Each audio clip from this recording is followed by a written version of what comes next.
Efésios, capítulo 1, a partir do versículo 9 em diante, diz assim: Desvendando-nos o mistério da sua vontade, segundo o seu beneplácito, que propusera em Cristo, de fazer convergir nele, na dispensação da plenitude dos tempos, todas as coisas, tanto as do céu como as da terra. Nele, digo, do qual fomos também feitos herança, predestinados segundo o propósito daquele que faz todas as coisas conforme o conselho da sua vontade, a fim de sermos para o louvor da sua glória, nós, os que de antemão esperamos em Cristo, em quem também vós, depois de ouvirdes a palavra da verdade, o evangelho da vossa salvação, tendo nele também crido, fostes selados com o Santo Espírito da promessa, o qual é o penhor da nossa herança até o resgate da sua propriedade, em louvor da sua glória. Vamos orar mais uma vez? Senhor nosso Deus, estamos aqui, ó Deus, mais uma vez, pela Tua graça, diante da Tua santa palavra. E o que precisamos, ó Deus, é que o Teu Santo Espírito nos ilumine, pois o que mais precisamos agora, Deus, é ouvir a Tua santa voz. Senhor, como eu quero, Pai, que o Teu Evangelho seja claro a cada coração aqui. Ó Deus querido, e por mais que eu tente, por mais que eu queira, eu não tenho poder para fazer isso. Só o Senhor. Portanto, Deus, por amor ao Teu santo nome, concede-nos a graça, Senhor, nessa noite, de ouvir o Senhor, de entender a Tua palavra, de entender o Evangelho, ó Deus, para sermos homens e mulheres que agradem o Senhor. Ó soberano Deus, por favor, me ajude a pregar com clareza, que eles possam ouvir, ó Deus, não a minha voz, mas a Tua voz, pois é de Ti que precisam, Senhor. Em nome de Jesus. Amém e amém. O que te faz acreditar que é um salvo? Ler a Bíblia? Frequentar a igreja? Ajudar as pessoas? Se essas são convicções de um salvo, na sua opinião, eu devo lhe dizer que estas coisas não são sinônimos de alguém que é salvo, por mais que um salvo as pratique. Veja, todos os políticos que usam terno e gravata são honestos? Não. Todos os juízes são justos? Não. Todos que vão à igreja são salvos? Não. A melhor igreja, com o melhor pastor e com os melhores membros, ainda assim, era perdido. Como tem certeza que não é o seu caso?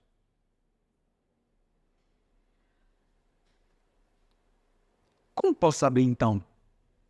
Paulo está nos mostrando aqui. Ele quer que saibamos como Deus resolveu nos salvar. Nestes versículos, Deus então expõe o plano da salvação, expõe a sua vontade a respeito da nossa salvação. Então, quando olhamos para os detalhes deste plano que Paulo escreve, vemos a nossa situação diante dele, diante de Deus. É mais ou menos como aqueles homens que usam mapa. Eu sou meio que Nutella, eu uso GPS. Eu não tenho essa capacidade de parar o carro sem abrir um mapa, sem um capô, e saber onde é que eu estou e para onde que irei. Eu não sei disso. Ao olharmos este mapa da salvação que Deus expõe, vemos onde estamos e para onde iremos. Meus queridos, é hora então de sabermos a nossa situação diante de Deus. Pois se você não lembra, Paulo começa no versículo 3, maravilhado, louvando o Senhor pelo seu amor livre para conosco. Ele resolveu nos querer. Ele não precisava, ele não foi obrigado. Ele simplesmente quis você. Simplesmente quis, para que você agora viva para a glória dele. hoje veremos a continuação desse plano que Paulo está expondo para nós a respeito da nossa salvação. E eu quero propor o seguinte título, então: um plano de outro mundo. Um plano de outro mundo. Por que de outro mundo? Porque a salvação não está neste mundo. Isso vem ideia de outro lugar. Então, no que consiste esse plano de outro mundo para mim? Consiste em Cristo ser o mais importante em sua vida. O plano de Deus para a nossa salvação, então, consiste em Cristo ser o mais importante na sua vida. Você pode olhar o versículo 9 e 10. Desvendando-nos o mistério da sua vontade, segundo o seu beneplácito que propusera em Cristo, de fazer convergir nele, na dispensação da plenitude dos tempos, todas as coisas, tanto as do céu como as da terra. Olhe para mim. Assim como todos os rios desaguam no mar. Meus queridos, tudo o que ouvimos desde o versículo 3 se encontram em Cristo. Perceba isso. No versículo 3, as bênçãos são em Cristo. No versículo 4, a eleição é nele. No versículo 5, a adoção de filhos para Deus é por meio de Jesus. Redenção e perdão de pecados por causa do amado, versículos 6 e 7. Tudo é sobre ele. Então, quando chegamos no versículo 9, Paulo explica que Deus revelou o seu plano, mandando o seu filho para nós. Ele expôs aquilo que ele queria a respeito de nós, mandando o seu filho. Vamos entender de outra forma. Podemos perguntar para o apóstolo Paulo: irmão Paulo, a solução para os nossos pecados foi planejada na eternidade e foi revelada para nós quando Jesus veio executar o plano? O apóstolo Paulo responderia para você: é isso mesmo. É isso mesmo. Mas Deus já estava dando dicas deste plano. Lembra de Gênesis 3,15? Do descendente que resolveria o problema? Mas não para por aí. Se você olhar o Antigo Testamento com mais atenção, verá mais dicas como sacrifícios de animais perfeitos. Verá também, meus queridos, personagens salvando o seu povo. Verá reis governando como nenhum outro. E tantas outras coisas que estavam apontando para o Messias, para o Cristo, para o que ele faria. Então, quando Paulo diz que tudo converge nele, a ideia é de que tudo está indo por encontro dele, no tempo certo, e nos mostrando, então, a supremacia de Cristo. Em outras palavras, a sua importância para as nossas vidas. Paulo deixa isso muito claro em Colossenses capítulo 1, versículo 19, quando diz que foi do agrado do Pai que toda a plenitude habitasse no Filho. Olha só isso. E por meio dele, o Pai reconciliou consigo todas as coisas. Por meio do sangue do Filho na cruz, o Pai fez as pazes com todas as coisas, tanto nos céus como na terra. Meus queridos, isso foi planejado na eternidade. Foi executado há 2000 anos. E na segunda vinda, o plano será completo. E tudo isso, por meio de quem? É Filho. Estão percebendo a grandeza e a importância do Filho de Deus? Tudo acontece, meus queridos, por causa dele. Então, resumindo, no versículo 9, vemos que Jesus revelou o plano de Deus. Revelou o amor de Deus para nós. Cristo morrendo na cruz. No versículo 10, vemos a importância de Cristo neste plano. A sua supremacia, a sua importância. Mas se fizesse um raio-x do seu coração, o que veriam lá de mais importante na sua vida?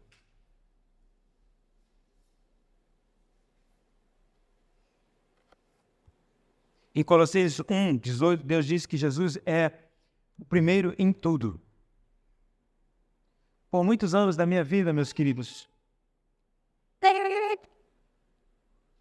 o que era mais importante para mim eram mulheres, jogos, lazer, pessoas. Em Cristo Jesus, eu descobri que haveria outras tentações. Agora eu sou tentado a entender que o mais importante para mim é o meu ministério, até mesmo a minha família. Há um lugar de importância sobre a família, sobre o ministério, mas eles não ocupam o primeiro lugar do coração. Eles não podem ocupar o lugar de mais importante na vida. Então eu lhe pergunto, o que ou quem é o primeiro lugar em sua vida? O que é mais importante na sua vida? Deus estava falando que Jesus é o mais importante de tudo e todos. Para as nossas vidas não pode ser diferente também. Porque Ele é digno. Somente Ele fez o que ninguém poderia fazer, nem mesmo você poderia fazer por você mesmo. Ele morreu por você. Ele pagou a sua dívida para que você possa estar bem com Deus. Ele é digno do lugar mais importante na sua vida. Jesus Cristo é importante? Ele é em sua vida hoje? Ou ainda é sobre você? Ou ainda é sobre você? Mas Deus revelou mais informações, meus queridos, sobre este plano de outro mundo. A saber, me fazer herdeiro de Deus em Cristo Jesus. Isso aqui é fantástico. Olha o versículo 11 e 12, que podemos ver isso. Nele, digo, no qual fomos também feitos herança, predestinado segundo o propósito daquele que faz todas as coisas conforme o conselho da sua vontade, a fim de sermos para o louvor da sua glória. Nós, os que de antemão esperamos em Cristo.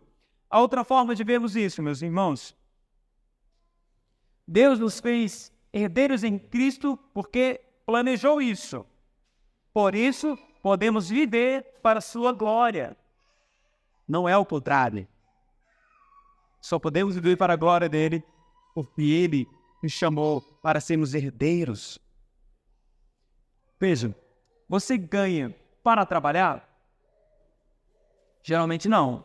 Como é que é? Você trabalha para depois ganhar. Deus disse que você ganhou. Agora pode viver para ele. Agora pode fazer o que você tem que fazer seguro, em paz. Você já está com o salário no bolso. Você já está com a garantia. É isso que ele está falando. Agora pense nisso. Jesus nos fez herdeiros sem merecer. Quando pensamos em herdeiros, pensamos em quem? No filho ou filhos. Olha só, se você olhar sua Bíblia no versículo 5, diz que Deus nos fez os seus filhos ao nos adotar. Mas agora, que tipo de herança o herdeiro ganha? Terras, bens, dinheiro. Mas o que um herdeiro de Deus ganha? Quer saber? Já vou falar. Mas agora, quanto é que geralmente ganhamos a herança? Quando alguém morre? Quem foi que morreu para recebermos a herança? Vamos um pouco mais a fundo? Olhe para a palavra herança. No grego, é a única vez que ela é usada em todo o Novo Testamento é aqui, neste versículo. E o seu significado mais literal é obter uma porção por sorte. Obter uma porção por sorte. Vamos para o Antigo Testamento? Se você abrir em Números 36, versículo 2, diz que a terra que Deus dará ao povo é a herança deles. Olha que fantástico. Lembra do povo lá no deserto? Deus prometeu a terra para eles, não foi? Ele diz que essa terra é herança. E aí, quando eles chegaram nessa terra, o que Deus fez? Distribuiu por meio de sorte. por meio de sorte. Deus prometeu a terra para eles, fez deles herdeiros dessa terra, mas quem morreu para que eles herdassem a terra prometida? O próprio Deus, na pessoa do seu Filho. Alguém precisa morrer para herdar a herança. E é justamente o próprio Deus que morre para você herdar a herança. Meus queridos, Ele fez isso para recebermos um lugar no céu. É sobre essa herança que Ele está falando. E Jesus confirma isso ao dizer: então o rei dirá aos que estiverem à sua direita: venham, benditos de meu Pai, venham herdar o reino que está preparado para vocês desde a fundação do mundo. Mateus 25:34. É o próprio Cristo que dirá isso para você. Entre, meu herdeiro, entre, meu filho, experimente a vida eterna. Você entendeu o que Deus fez? Olha isso. Os versículos 7 ao 10 nos mostram as bênçãos de Jesus que Ele conquistou para nós no passado.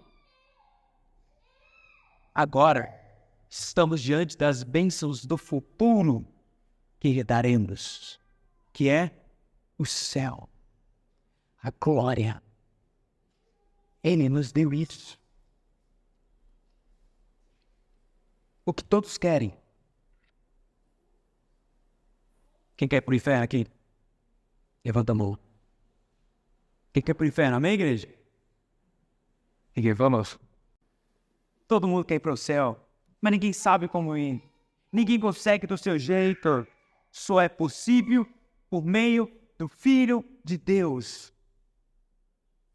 Só é por meio dele. Imagine comigo. Você está em casa, na varanda, pensando o seguinte: como as roupas aqui em Aruanã secam rápidas. Gente do céu. E aí você está pensando nisso e seu celular toca. Você pega o celular e alguém diz assim: olá, Paulo Henrique, qual dia escolherá o dia da sua viagem para Havaí? Aí eu falo: ué, que isso, Moreno? Tu brinca com coisa séria? Não estou sabendo de viagem nenhuma. Não tem dinheiro para pagar isso. Não estou sabendo de nada sobre isso. Ele responde: bom, o seu nome está aqui, inclusive da Maria e dos seus filhos também. Uma viagem para o Havaí com tudo pago. E você pode ficar quantos dias você quiser. Ele responde: quem pagou por essa bênção? Quem foi o homem que pagou por isso? O rapaz responde: um homem chamado Jesus Cristo. Ganhamos uma viagem para o melhor lugar que possa existir, meus queridos. Com tudo pago. Só estamos esperando um momento para embarcar nesta viagem. Cristo garantiu para você o céu, porque Deus decidiu fazer de você um herdeiro dele, para herdar o céu. Mas se hoje pensar em morrer te traz medo, insegurança, atenção, este é um mau sinal. Por quê? Você ficaria assim prestes a embarcar para o Havaí? Você ficaria com medo? Inseguro? Não. Você ficaria muito empolgado, muito ansioso. Eu quero ir logo. Paulo está assim também, empolgadíssimo. É normal que o Filho de Deus queira encontrar com seu Pai, que tanto ama. Mas talvez você diga: bom, sinceramente, tenho dúvidas se ganhei o céu. Tenho dúvidas. Como faço para ter certeza se ganhei? Ou como faço para ganhar o céu? Como faço para ter certeza que irei para o céu? Paulo nos explica agora. Olha o início do versículo 13. Só o início. Em quem também vós, depois que ouvistes a palavra da verdade, o evangelho da vossa salvação, tendo nele também crido. Lembre-se, Paulo está falando para um público, para uma igreja, para cristãos que ele sabe que são salvos. Ele está narrando como Deus executou o seu plano. E agora ele está nos dando detalhes de como este plano é executado em nossa história, em nossa experiência de vida, como isso acontece. Então Paulo diz que experimentamos a salvação, a adoção, no momento que acreditamos. A salvação não é porque você vê um desenho. A salvação não é porque você vê um teatro. A salvação não é porque você vê pessoas dançando na igreja. A salvação é pelo Evangelho, porque você ouviu a mensagem do Evangelho. Mas talvez você se pergunte, o que é o bendito do Evangelho? Eu sempre escuto nada mais, nada menos do que uma notícia. Que notícia é essa? A notícia de que um homem morreu na cruz do Calvário e ressuscitou ao terceiro dia para perdoar os seus pecados e resolver o seu problema diante de Deus. Esta é a notícia. A notícia do que Cristo fez por você. Os judeus e gentios ouviram do apóstolo Paulo o que Jesus fez por eles. E eles acreditaram nisso. E nos ensinaram que devemos fazer algo para ir para o céu. É ou não é? Faça isso, seu Isidório, que aí sim, talvez você possa ir para o céu. Duarte, você tem que começar a andar certinho, viu? Cris, olha, você precisa começar a mudar as palavras, porque senão você não irá para o céu. Nos ensinaram. Leia a Bíblia toda, não falte um culto. Paulo diz que não. Não. É por meio da fé no que Jesus fez por você. É isso. Bom, mas alguém pode dizer, sério é isso? Eu só preciso acreditar que aí eu vou para o céu? Então tá tudo bem, porque eu acredito em Jesus. Você sabia? Minha amiga, eu acredito muito em Jesus. Eu tenho até um cordão, deixa eu te mostrar. Tá vendo? Um crucifixo. Eu acredito em Jesus. Em 2010, o IBGE registrou que mais de 85% da população brasileira é cristã. Isso significa que mais de 200 milhões de pessoas acreditam em Cristo. Isso deveria influenciar o Brasil positivamente? Com certeza. Mas não é o que acontece. O Brasil é o segundo no ranking de exploração sexual de crianças e adolescentes. Isso significa que aproximadamente a cada 24 horas, 320 crianças e adolescentes são explorados sexualmente no Brasil. Só no Brasil. É estranho. É estranho as pessoas dizerem que acreditam em Cristo, mas as suas vidas não mudam em nada. Porque existem 3 tipos de fé, que nenhuma delas salva as pessoas, mas são o tipo de fé que as pessoas têm em Cristo. A primeira, uma fé no Jesus histórico. Elas acreditam em Jesus, Dona Léo, mas acreditam no Jesus lá da Palestina, sabe? Que de fato andou um homem muito bacana, muito bonitinho, chamado Jesus.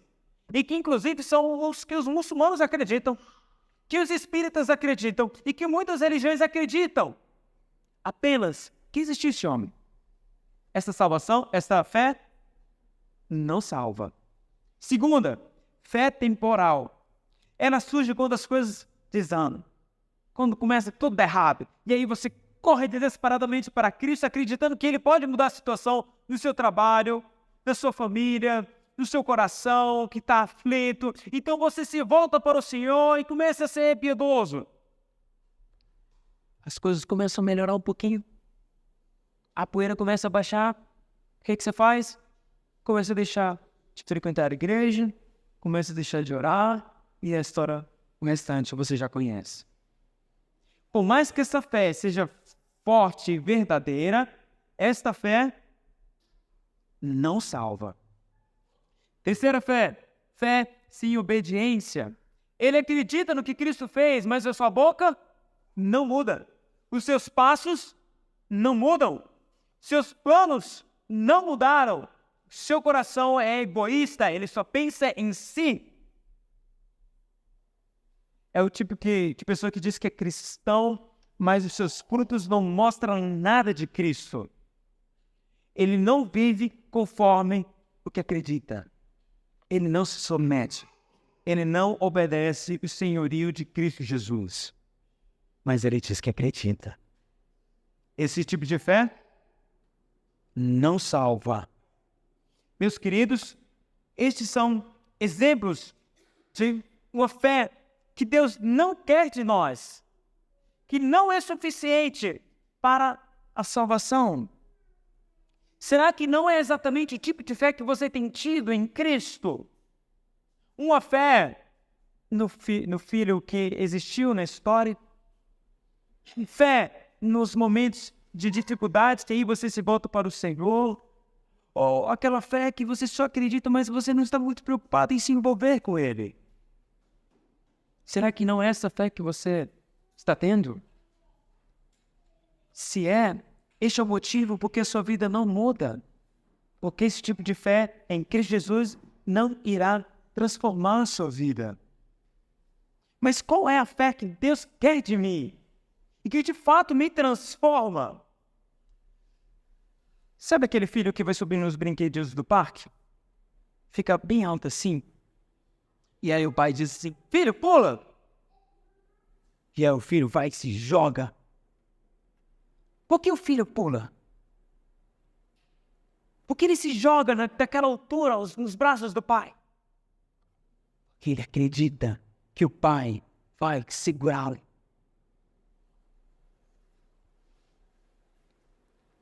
Deus quer que você acredite em que Jesus morreu e ressuscitou para perdoar e salvar você dessa mesma forma. Uma confiança plena de que Ele vai assegurar isso. Guarde isso. Não é ter fé apenas. Até diabo tem fé.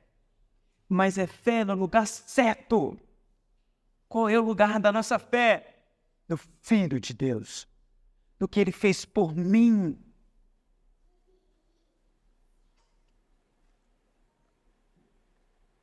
Diante disso, podemos dizer, Senhor, eu acredito. Eu acredito no que o Senhor fez por mim.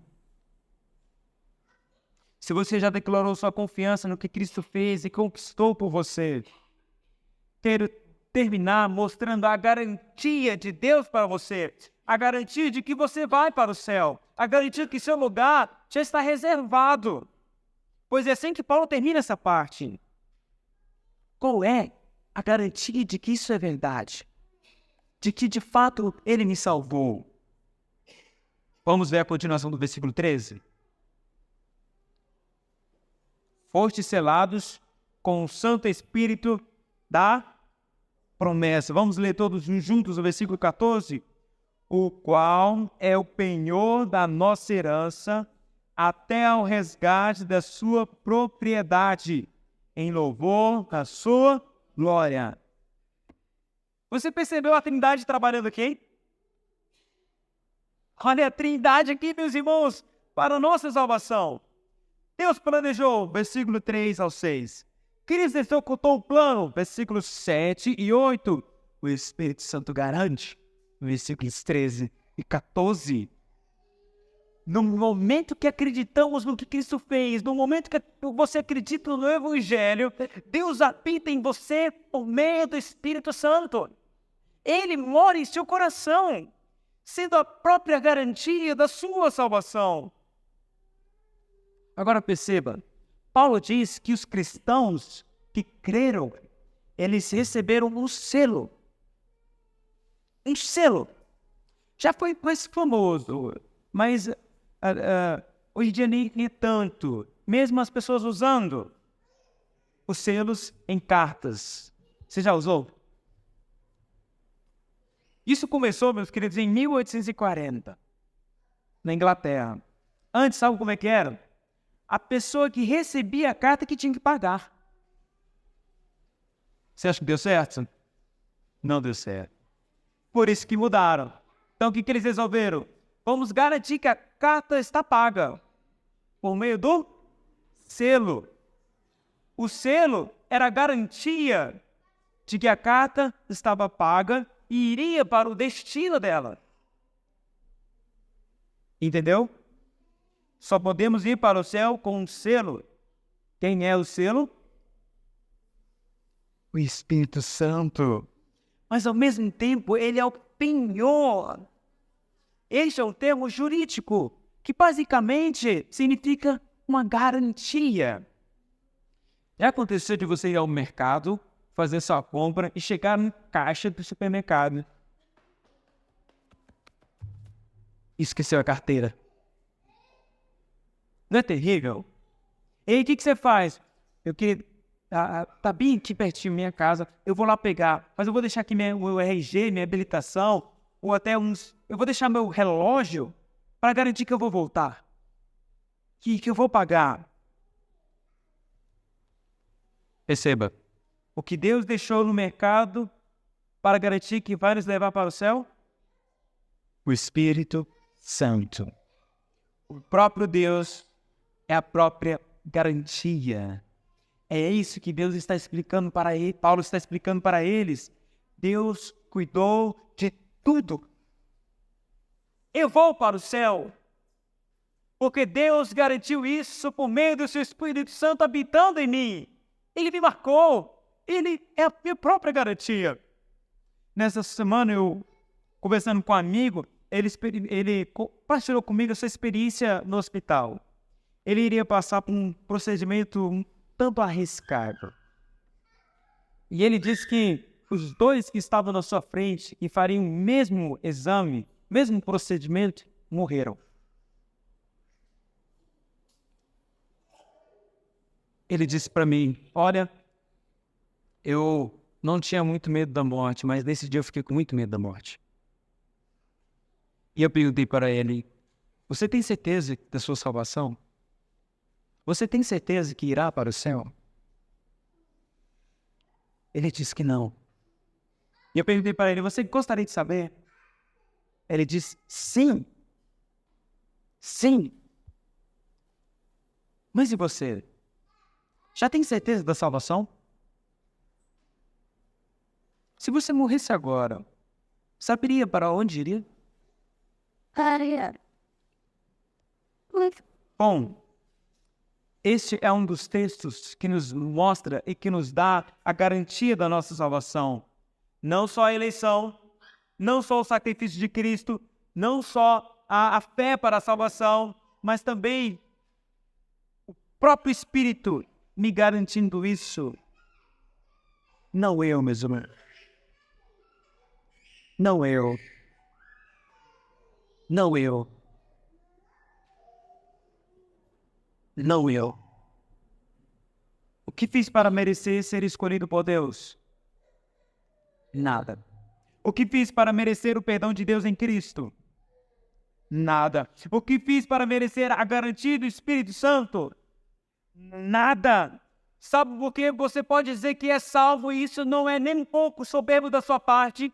Porque a salvação em nenhum momento esteve na sua mão, ou pode estar na sua mão, mas sim do Criador.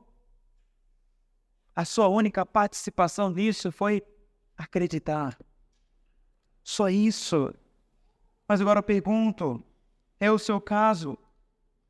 Você acreditou verdadeiramente no que Cristo fez por você?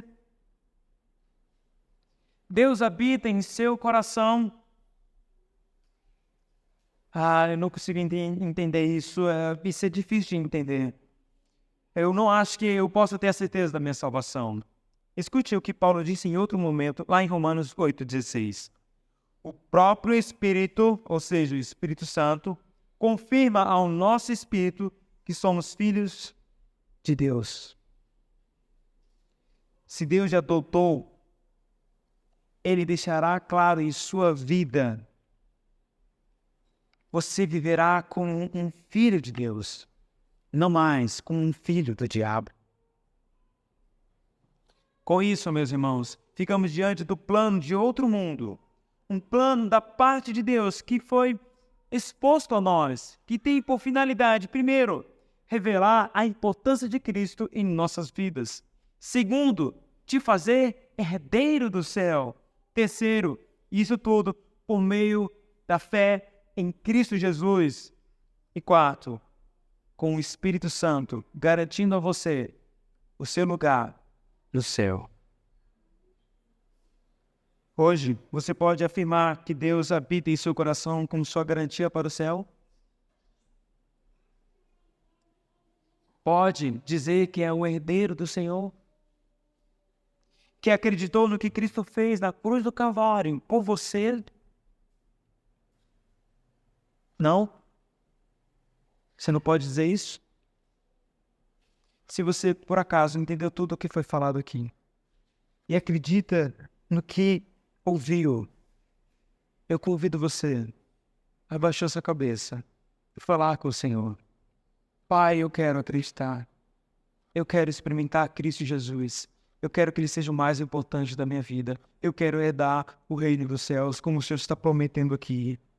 Diga isso a Ele. Fale com Ele neste momento. Oremos.